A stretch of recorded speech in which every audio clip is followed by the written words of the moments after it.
Hi, Tony. Hey, Johnny. Hi guys. I literally walked out of one meeting, came upstairs, and was already logged into your meeting. Yeah. We're getting it. Oh.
City of Erie Planning Commission to order.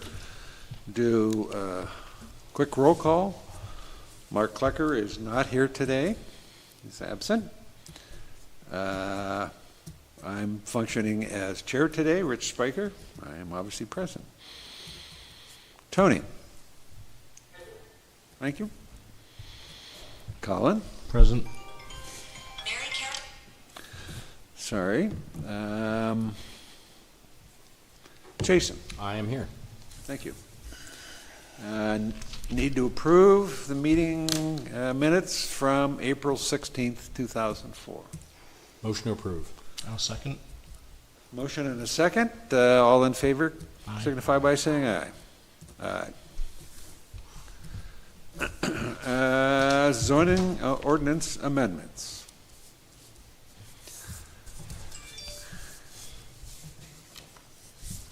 Jake, you want to Yeah, I'll get the ball lead rolling. things off? Thank you. So, obviously over the past couple months, we've been having discussions about several of the functional areas of the zoning ordinance. And some draft materials have been presented back and forth internally. We've reviewed a lot of discussion last month about a lot of the residential uses, whether it's group housing or childcare, looking at our existing uses and definitions and where they are permitted. What I've prepared in response to those conversations and discussions is what I think is a pretty good version of where the amendments need to take place on the residential side of things as far as permitted uses are concerned. So what I've provided is a draft to everybody. And then also, this is the use matrix for the entire city with all of our current uses on it. I know it's probably a little difficult to read, but it's a good reference for when we're bouncing around as opposed to looking at 17 different pages of the zoning ordinance and various sections. One of the things that we might as well get right into it. Then we can discuss some of the other functional areas that we've also been talking about that I don't have a draft for presentation. But let's go through this first and see where we're at with this.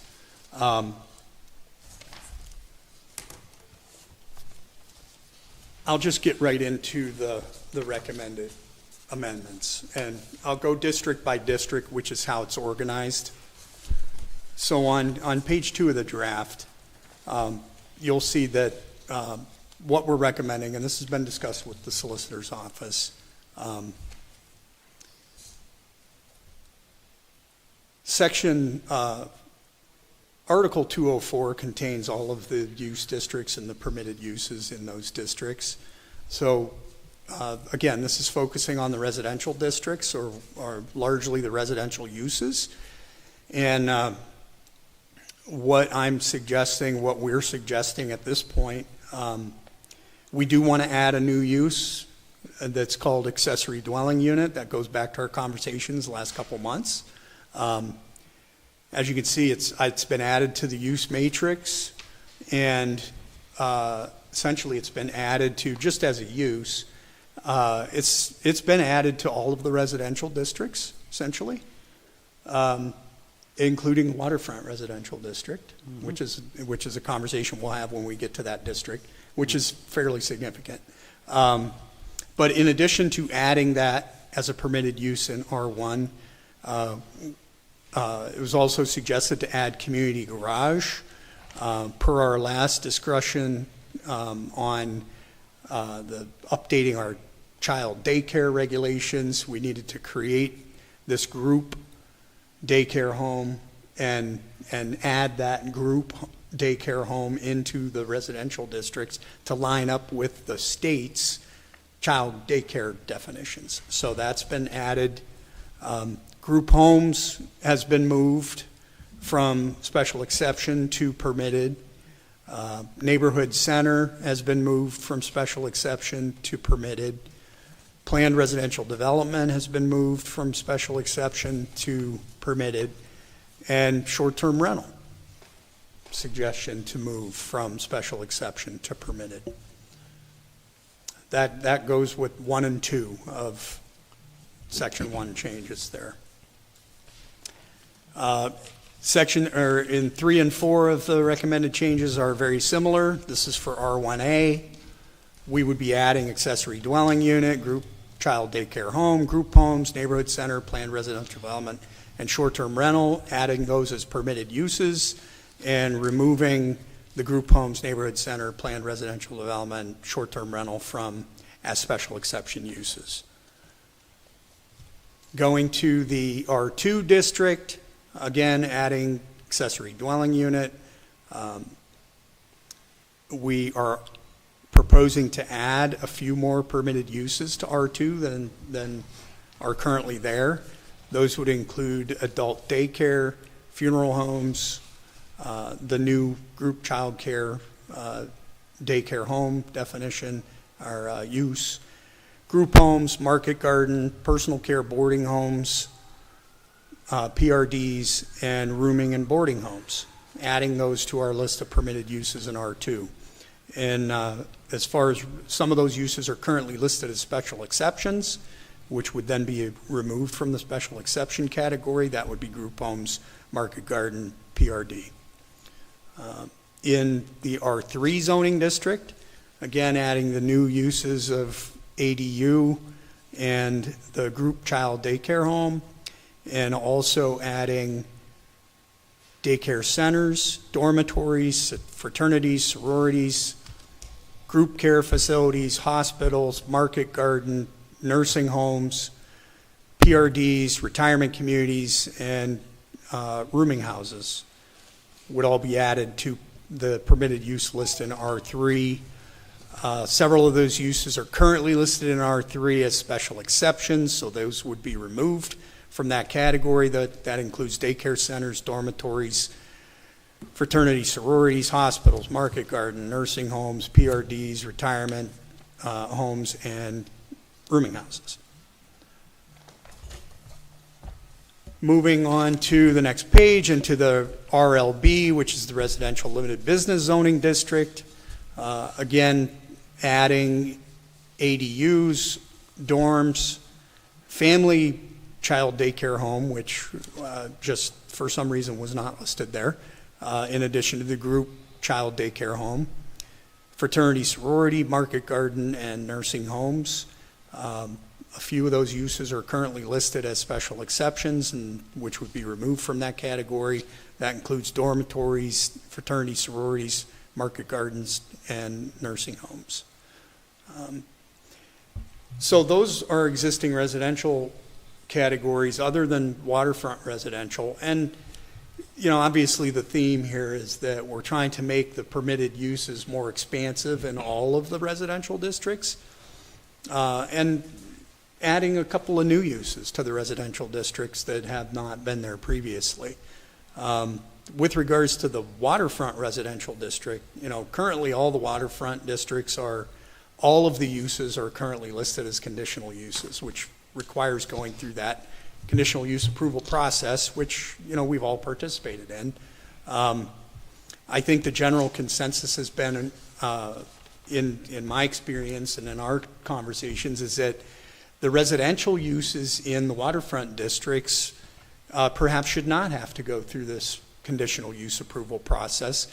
It seems like we've also had consensus that, you know, commercial uses probably should still, you know, larger scale commercial uses probably should still be following that process. So there is attention to the design details and more public forum and public comment opportunity for that. But with regards to residential, what's suggested or recommended at this point is to add the ADU use, create a permitted use category in WR, which does not exist now. And then in that permitted use category, add ADU, accessory uses, 1 family dwellings, 2 family dwellings, child daycare home, group daycare home, home childcare, home occupations, off-street parking lots, and short-term rental. The only thing, and of course, the conditional uses would be amended to remove those uses that are currently listed as conditional. The only thing that's maybe quasi-commercial would be on that list would be off-street parking.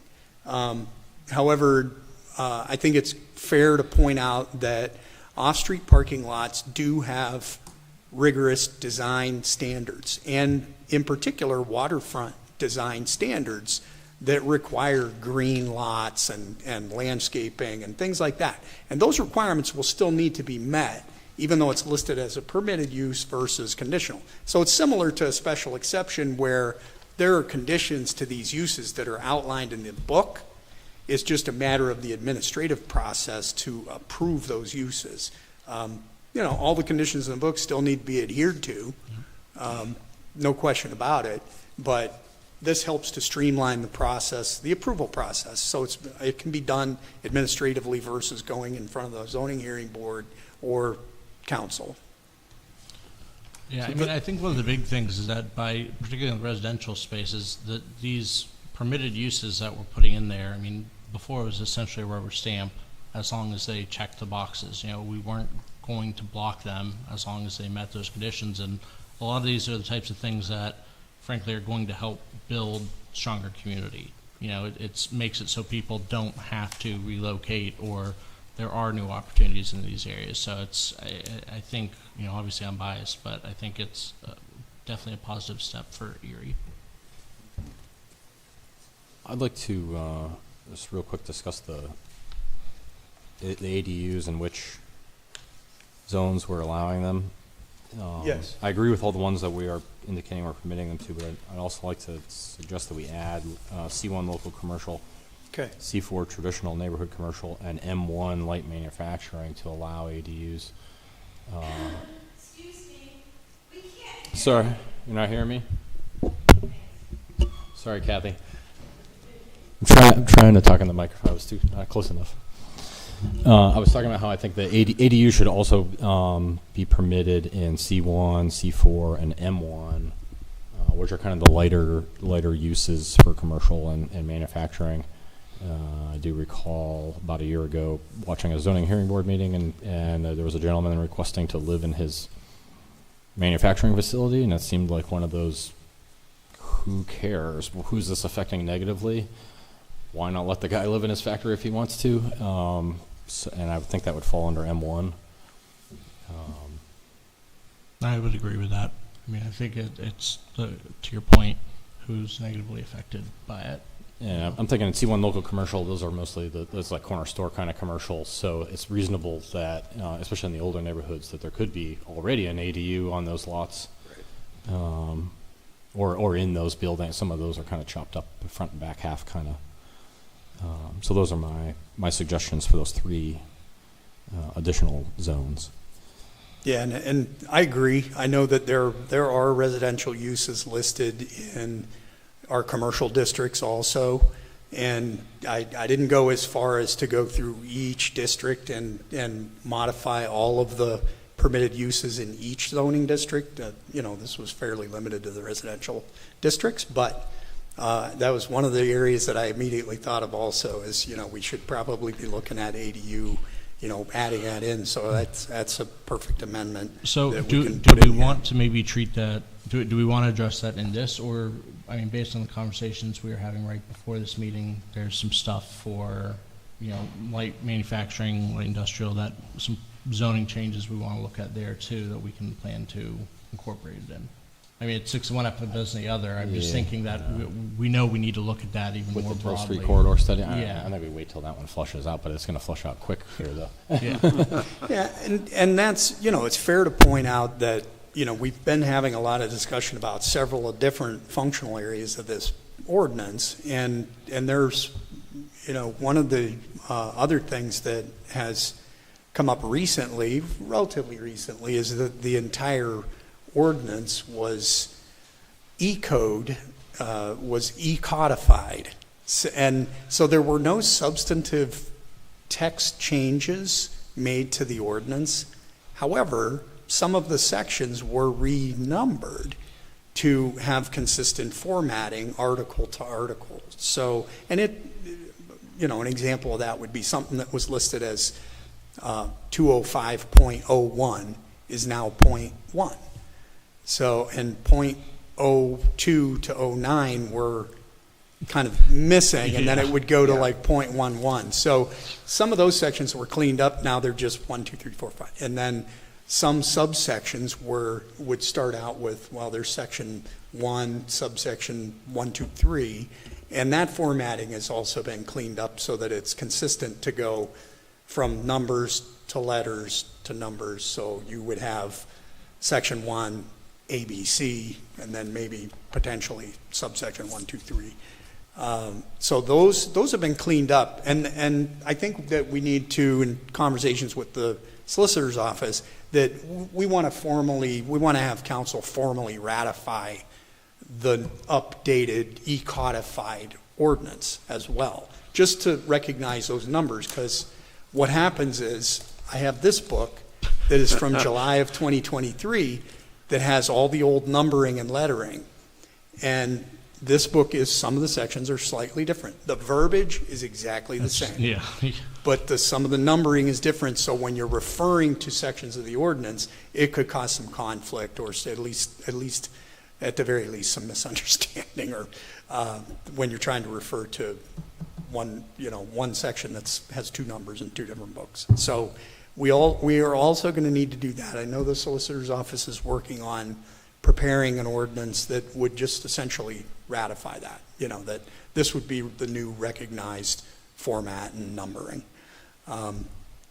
What I'm hoping is we can package some of these things up and have these other textual changes done, either at the same time, or, maybe they're considered separately but can be done at the same time. That's kind of more of a administrative thing on how many ordinances do we actually write, or does this all get lumped into one big ordinance for council to consider, to say, hey, we want to get the E-code thing, ratified, and then we also want to make these text changes. We haven't really been discussing map changes, but I think like the 12th Street project is going to give us some ideas there on map changes.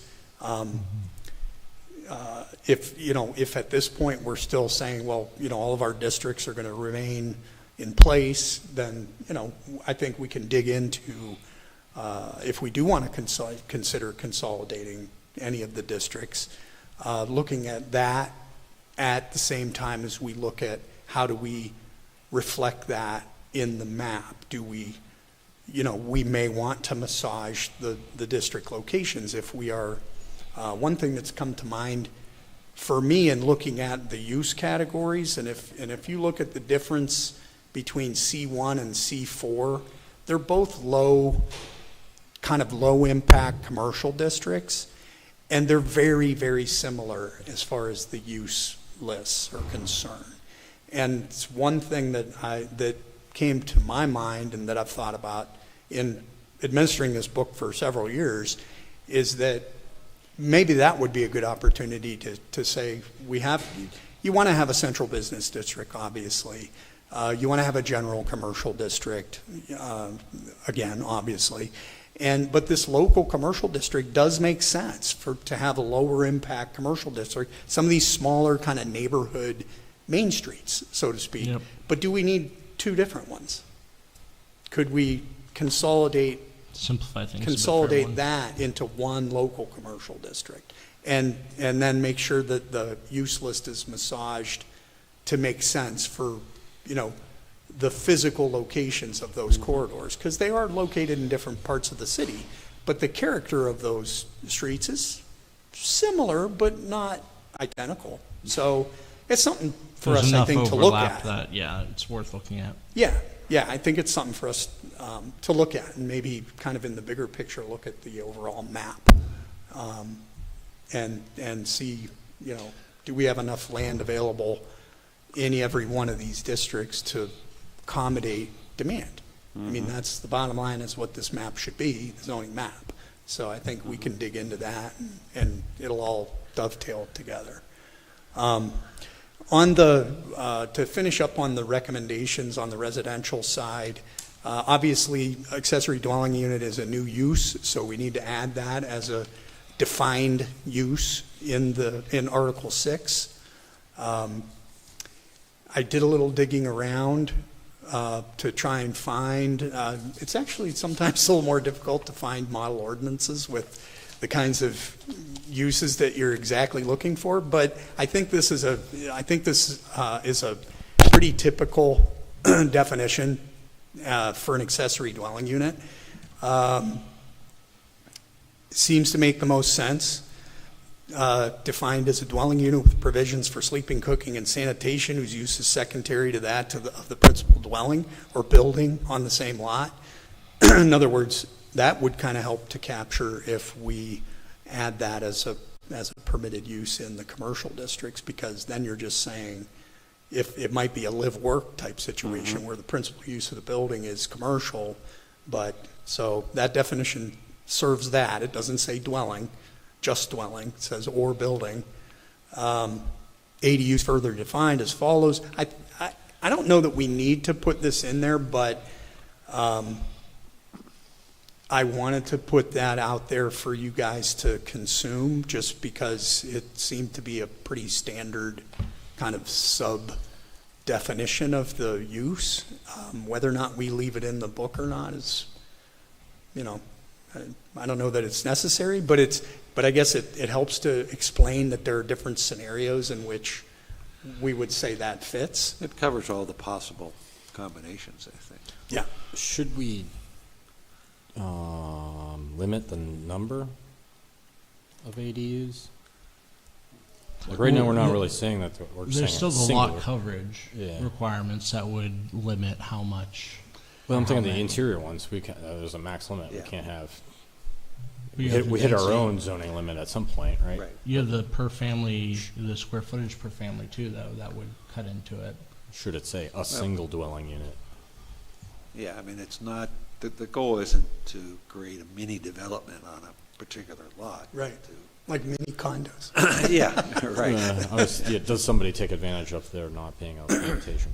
Yeah, and I think that limiting it to one on a lot makes sense. Like if your neighbor built an ADU, you don't want to take issue with one, but if all of a sudden you've got Stacking them up, right? 3 or 4 Yeah. behind you, then Right. it's Right. changed the dynamics of Yeah. that. Yeah, I mean, like you think about it, the goal is really for, if you have elder family members or Right. somebody visiting, you have space for that. It's not meant to be something that turns into a, commercial venture of I've got 8 of them stacked high and, Right. going up. Yeah. But right now we have no limiting Yeah. language. So.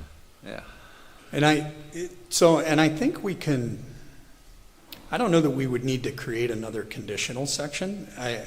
I think if we added that as a caveat to the definition, that might cover that. The words, if you just add the word single to make it the second word, a single dwelling unit. Right? I mean, if we want to be if we want to be more explicit, then, we could add a D or something like that says, ADU shall be limited to 1 per lot.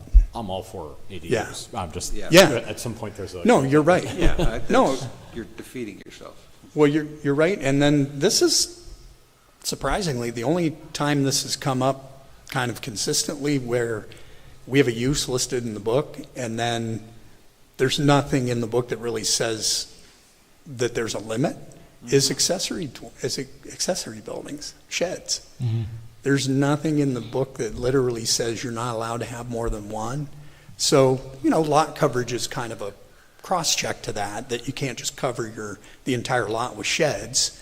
But, there's folks a that have loophole. 3, 4, 5 sheds, and so you can kind of skirt some of the, accessory buildings have size and height limits, but there's folks that have multiple accessory buildings because they need the storage space, and as long as they meet the other specs, they're okay. Yeah, it's sort of just one thing It that hasn't if caused you- any conflicts that I'm Yeah. aware of, honestly, but it's the only time that I've thought about it. It's like, If you had more than 3 ADUs on your site, then you technically are flexing yourself into a different R category. Yeah, oh, yeah, yeah, and obviously an accessory storage building is a much different, completely different. But, yeah, it's just one of those things that, you know, in my mind, it's one of those things that because we don't have, it's one thing to set minimums, but if, you know, sometimes you also have to set maximums, and that was even going back to our setback Yeah, conversations. You know, there's no maximums listed, and sometimes you want to have that, and, you know, unless you want to define an exact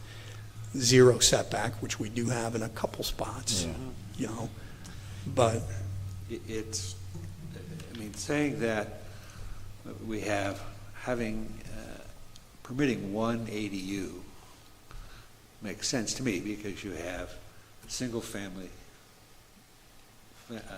uses, and you can add an ADU to it. And you make it two, it just makes a single with it. Yeah. And you can have a two-unit, two-family dwelling, typical up and down, that you could add an ADU to, a single ADU to. You can't, every unit doesn't get. Yeah. yeah, and you would Yeah. think it's kind of implied to say, you know, well, it's an accessory dwelling. You would think it's kind of implied, well, it's one, and Yeah. you would, but I think you might want to explicitly say limit Yeah. one per lot. Yeah, we have a singular right now, but yeah, it's not. Yeah, Yeah, I mean- because it's residential, and, you know, I mean, obviously, we're trying to increase the flexibility of residential uses in the city, you know, and this is a big step to do that. Yeah. But yeah, to make that clarified, I think that's a very It's good units, not recommendation. units. Yeah, it's unit, not units, that's right. Right. Um, Let's see, let me just run through the rest of on the definition sides of things that help to correspond with the use recommendations. Obviously, on the child care side of things, looking at amending our existing definitions to line up with the state definitions per our conversation from last month. So that's what you see there. We've already had daycare center and family daycare listed, so it was just a matter of amending those definitions to line up with the states. And then, since we were missing a category, we've added that, which is the group child care home. So it looks like I'm kind of replacing the word day with child.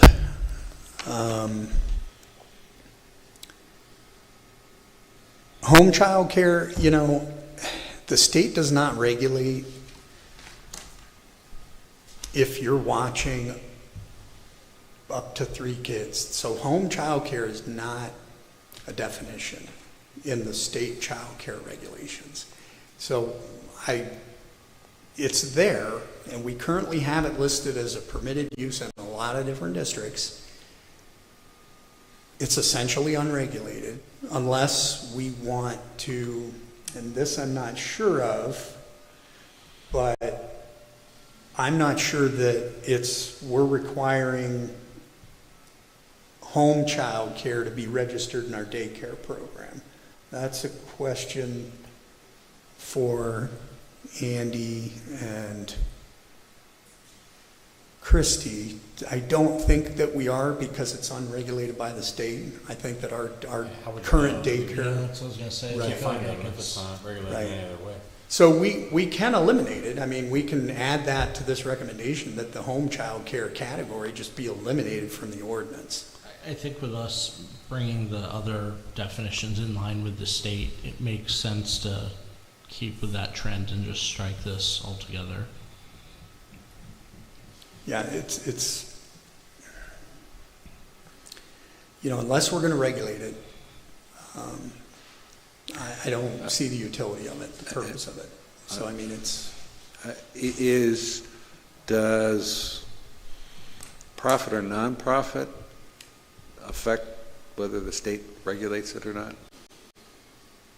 I don't believe so. Okay. Then I think I would I would agree about striking it, because technically, if you have, Teenager babysitting in the summers? right, or your kid invites 3 friends over, you know, Technically, yeah, yeah, you know, I'm with you there. yeah, I just, And I think when the state, I mean, I think this has been pretty standard even before the state updated these Yeah. a couple of years ago. I mean, the numbers of kids that, you know, where if you are wanting your daycare operation to be recognized by the state and potentially having your having subsidies available to the folks that are providing the daycare, you know, these numbers have always been the same. So the up to 3 kids is, to my knowledge, has not ever been regulated. As far as having to go in and inspect homes and, Right. you know, provide any certification or licensing to folks that are watching a couple kids. well, and it also removes the appearance that the city has an obligation Yeah. to regulate them. That's a good point. Certify them, so. Okay. So then we would move to strike that use. Delete that use from the zoning districts.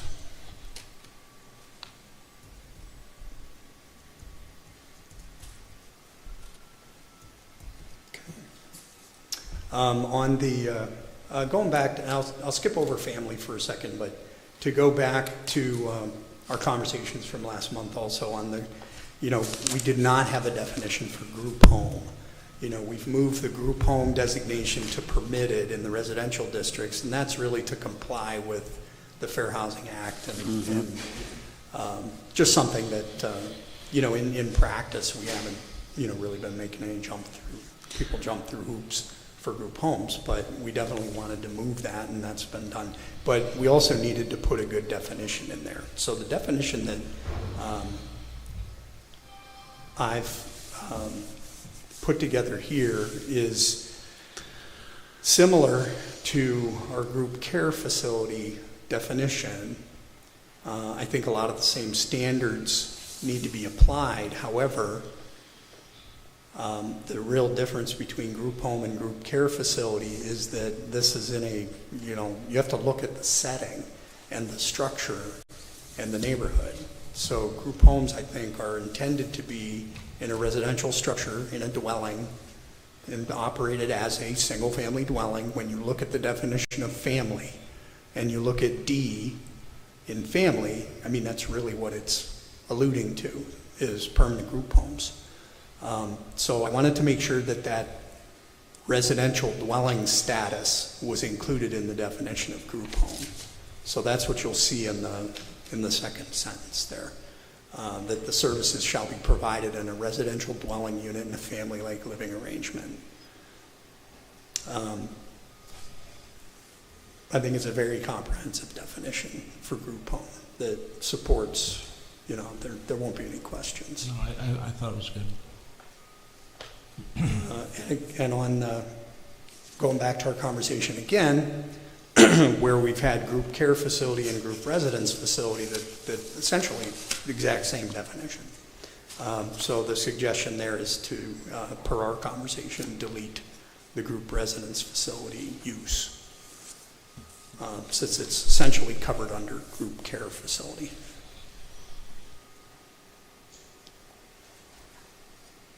So under one other thing that we've discussed in the past was also under the definition of family, and again, to provide some more flexibility in housing options for folks. We talked about the Students? well, yeah, in particular, since we you know, could be argued we're a college town, right? We've discussed increasing that number, that maximum number of unrelated persons that occupy a single-family dwelling from 3 to 4. And so that's what's suggested here. That requires that the only thing we have to do to put that in effect is amend the definition. So under C in the definition of family, you'll see it says no more than 3. The recommendation would be to increase that to 4.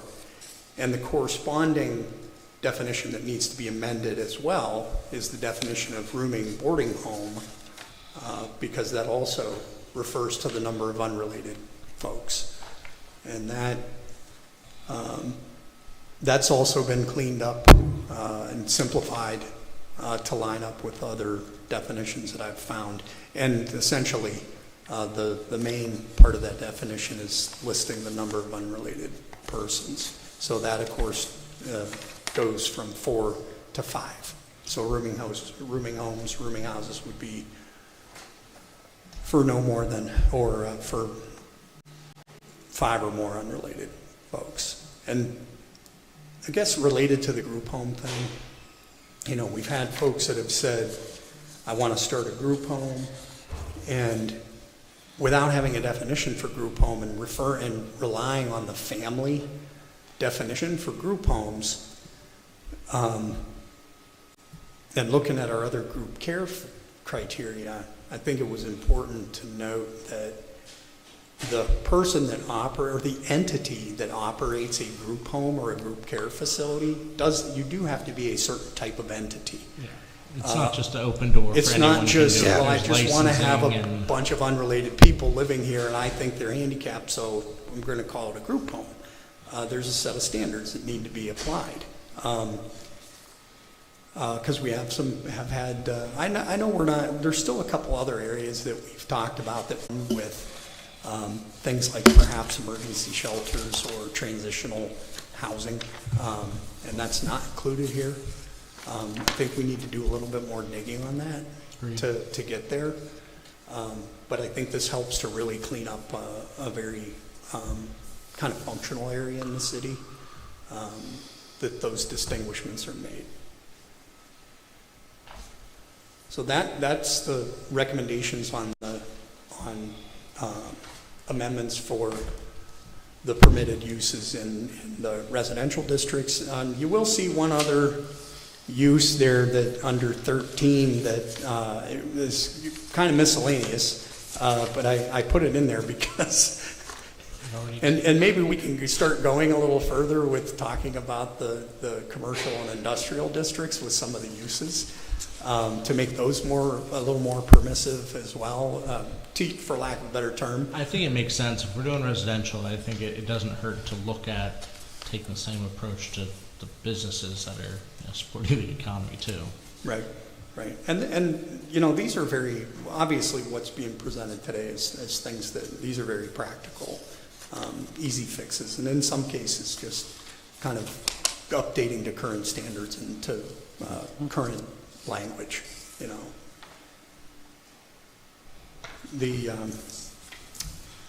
So that's that. I've noted the other changes with adding the accessory dwelling units, with eliminating the home child care definition and use,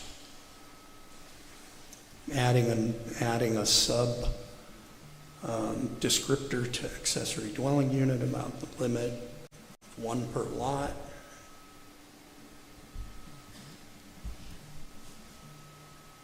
I think that's going to be good. How did we feel? I mean, I am in agreement on the ADUs in C1 and C4. I know we're going to look at, obviously, should those be, in fact, one district rather than 2, that overlap. But I think at least for the ADU discussion, it makes sense to add those in there as permitted uses. Mm-hmm. I would agree. And then 1. Yeah. And M1, yeah. M1. Thanks. Yeah, I like that. Oh, yeah. That provides kind of that live work opportunity that we can apply in those districts. I think that's perfect because I've seen a couple of them. Not a lot of them, but I've seen a couple of them come in. Yeah. Mm-hmm.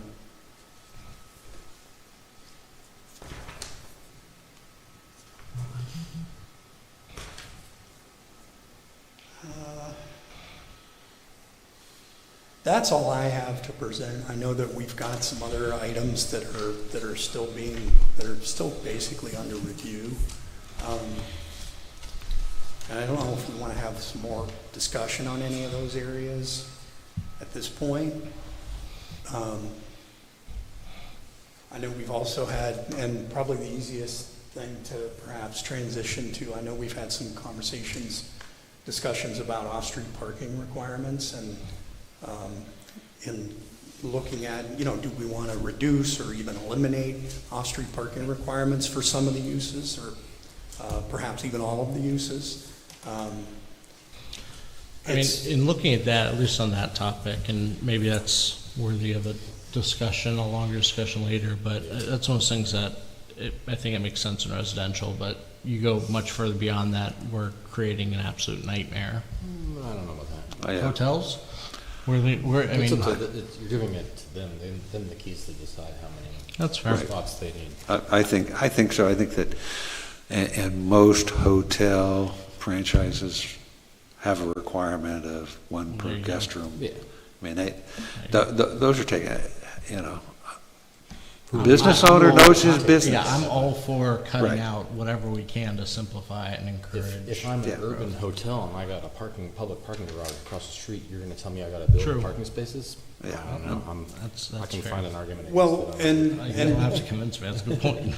just to be, in looking at the existing regs, so the off-street parking regs, I've looked in the past, I've looked several times over the past few years and recently at how the city's off-street requirements stack up against other urban areas and other similar areas and similar uses. And I've not found anything that's way out of line. And what you would hope for is that the city is a little bit more permissive. And that's what I've found in most cases. I haven't seen any of these uses where the city's off-street requirements, parking requirements, were more restrictive, which is good, which is really good. I think to some extent, it's more just what are we trying to create in these neighborhoods and making them more, people out and about and community oriented. One of the, Right. a lot of kind of the thinking is eliminating off-street parking requirements helps to develop more walkable neighborhoods. Well, and keep in mind that currently there are no off-street parking requirements in place for C3, for the downtown business district. So you are not, for any new use, you are not required to provide any additional parking, which is good. And then in the local, it says C4, which I think we would want to apply to the other local, that you only have to provide 50% of which again is, that's helpful as well, and also in WC2 and WC3. Now, WC2 is essentially the Hammett campus, so it's essentially part of downtown in the WC district anyway. So it makes sense that those parking requirements have been, they're eased up in those districts or eliminated. We could perhaps expand that under change of use. For parking, if a use is legally changed to another use, the new use will not be required to provide additional parking. So that's as far as and essentially the city is largely built out. So if you change the use of the property, you don't have to worry about it, but any of these parking requirements, you're exempt. Population is contracting. There's Yeah. forever less demand. Yeah, so I mean, and that's obviously what we're seeing. 95% of what we're seeing development-wise is redevelopment and reuse of the existing properties, the existing buildings on the properties, I should say. There is one statement that I think we would want to change for parking and to make it more permissive, because under mixed uses, it's the last section of the off-street parking requirements. It says that in the case of mixed-use buildings, the parking facility shall be the sum of the requirements for the various individual uses, computed separately. In other words, That's too much. It's disallowing shared parking. Right. Which I'm a big proponent of shared parking. And, practically speaking, that's what most of the businesses that are sharing, strip plazas, for instance, is a good example of that. Most of them are doing that. And, but we would not want any new development to have to say, well, you know what? You need 50, you need 20, you need 10, you know, and add all that up, when in fact, especially if they operate during different hours, they can use the Right. same spaces. The So goal, I the think goal we're of all mixed use is to proponents attract of that. the other businesses' customers to come to your business, so. Yeah, and so my suggestion there, under the existing language, would be to either eliminate that or modify it to actually make a statement about shared parking. You know, that shared parking is permitted. So, I mean, I can look a little bit more into if there's a good statement, a replacement statement that kind of helps talk about the shared parking scenario, or just eliminate that mixed use I mean, scenario. I'm all I'm not for sure what the better eliminating- solution is, but Just get we rid of it. definitely want to remove that. It's just a matter of, do we want to replace that with some sort of shared parking statement? I think every business owner, developer is going to provide the minimum amount of parking they need for their businesses to function. Right. Irrelevant of us. Yeah, because I know dictate- nobody's going to go there. Yeah, Yeah, so Yeah. if they think they need no parking, they should be able to not have to build parking. Right. If they think yeah, they and the need, businesses that are investing in downtown, I mean, they're relying on the existing parking. And they've made that determination before they opened up Oh, shop. I'm all for getting rid of it. let's kill it. Yeah, Dead.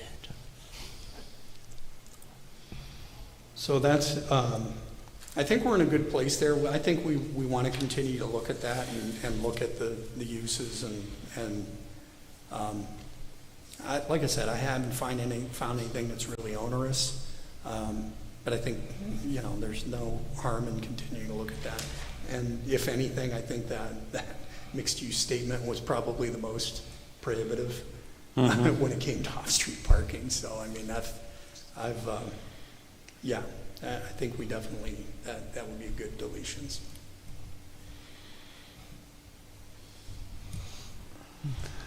Another conversation that we had a bit was looking at density, looking at the density requirements. This is again related to the residential side of things. And I apologize, I did not give you guys copies of the lot and yard requirements, but just for an example, in R1, R1A, R2, R3, RLB, you know, R1, the minimum lot density is 6,000 square feet, which essentially corresponds with the minimum lot size. However, any existing lot of record can be developed as a single-family residential unit, so regardless of the size of it. So, and in cases in R1 where the lot is, I believe it's 41 feet or less, and then the setback requirements are reduced as well. So that you don't tell somebody that's like, well, you only have 20 feet to work with. So that in practice has worked well. I have not had anybody look at developing a vacant lot in the city that I had to tell them they couldn't do it because of the lot and yard requirements. So that's been good. That has worked. Now in R2, where we allow up to 4 units per lot, sometimes that density requirement will catch people. The interesting thing is the way it's written now in R2 is that you have the same density requirement for a 2-unit as you do a 3-unit. So you need 6,000 square feet for a 2-unit, but you also only need 6,000 square feet for a 3-unit, and then you need 8,000 square feet for a 4-unit. I think if we were looking at maybe reducing some of those density requirements to maybe have some lots be developable for a larger number of units if somebody wants to do a multi Yeah, unit. I think we should look at it 2 ways. We should look at one, we want to increase density, right, or allow for increased density. Right. But 2, one thing we shouldn't lose in this with the setback requirements is in our historic neighborhoods, there's generally a consistent setback.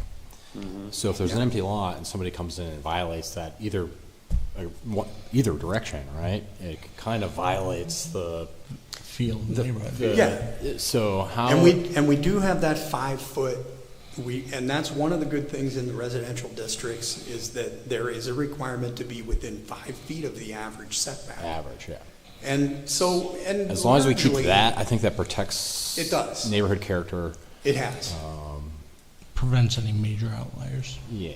And we have some existing homes that have been there for decades, that there's a couple of houses that are sitting in the back of the Well- property. And then it's like a missing tooth when you're looking at the street, but the house has been there for Well, 60, 80 years. One example I'm And it's thinking just of, the way it is. there's a couple townhomes that were built in the West Bayfront recently that have some garages, and they're very suburban style, the scabs in the neighborhood essentially. How do we adjust our setback requirements to force them to meet the average more closely, but to also meet the style of the neighborhood? Right. And Yeah. there's ways to do that with density and try to discourage the garage out front kind of thing. Yeah. And Which the- might be fine in southern Erie, but like in West Bayfront or East Bayfront, it just Right. doesn't fit. Right? And the garage under development, there's nothing Yeah. specific in this ordinance that talks about, having that built-in first floor garage. There is a requirement in this ordinance, however, any garage door that faces the street anywhere needs to be a minimum of 20 feet back. And so what I've seen in the residential districts, and a lot of times, because we've had more redevelopment in the waterfront districts, obviously it's been a little more active as far as residential development is concerned, is that sometimes that does not line up with that. You have to be within 5 foot of the average setback of the rest of the houses on that side of the street. Yeah. So there's a conflict there. And usually you have a conflict between two zoning requirements. You can't meet both at the same time. They end up going to the zoning hearing board to rectify that and ask permission, a dimensional variance, to allow for one or the other, either allow for a variance from the 20-foot setback requirement or from the 5-foot within average setback requirement.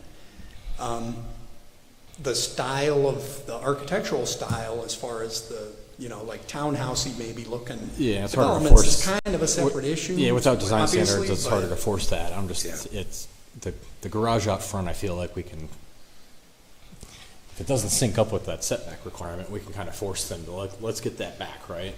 It should be back further than 20 feet in some of those Yeah, cases. and I'm sure that the 20-foot requirement, essentially that kind of lines up with, essentially your standard parking size is Yeah. like 10 by 20, 9 by 18, 10 by 20. Yeah. So I think that 20-foot length was meant, and that's to the front property line, it's not to the street.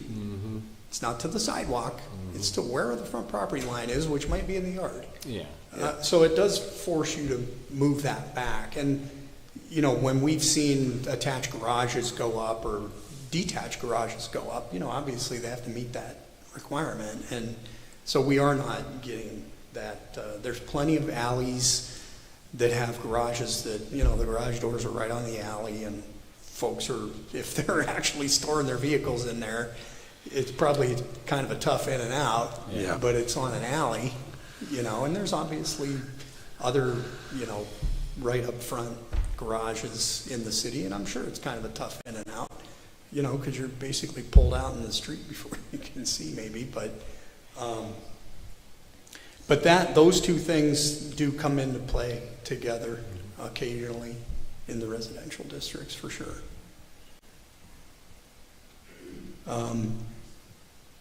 I know we have some on the density side, we have some recommendations.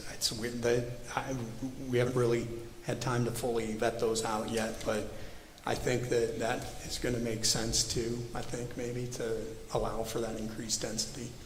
I'll just make sure that that lines up with everything else. And, let's see.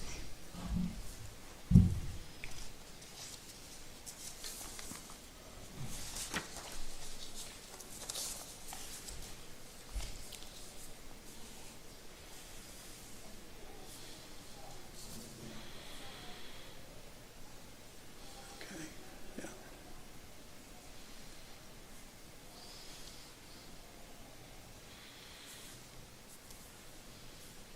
Right, we touched on some of the density with that. Okay, that's what I was looking for.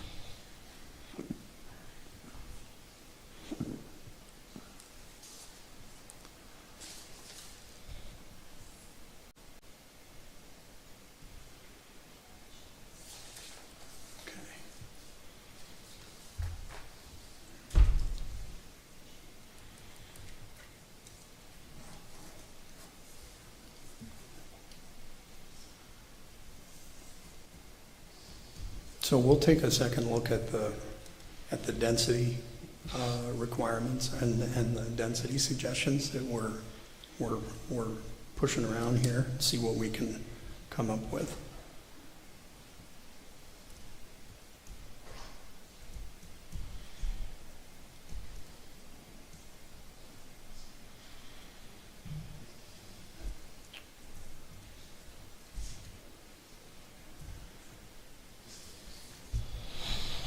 I think that's all I have. Okay. Since Ms. Spry is not here, I assume we have nothing on planning and neighborhood resources. I guess I would say one thing. Before we leave the zoning ordinance amendments, do we want to make any motions on the what was presented today? Or do we want to try and put some other things together for the next meeting? Let's try to do them all. Yeah. Okay, Make one okay. large, That makes sense. yeah. Okay, Okay. Excellent. Thank you. all right. Any public comment?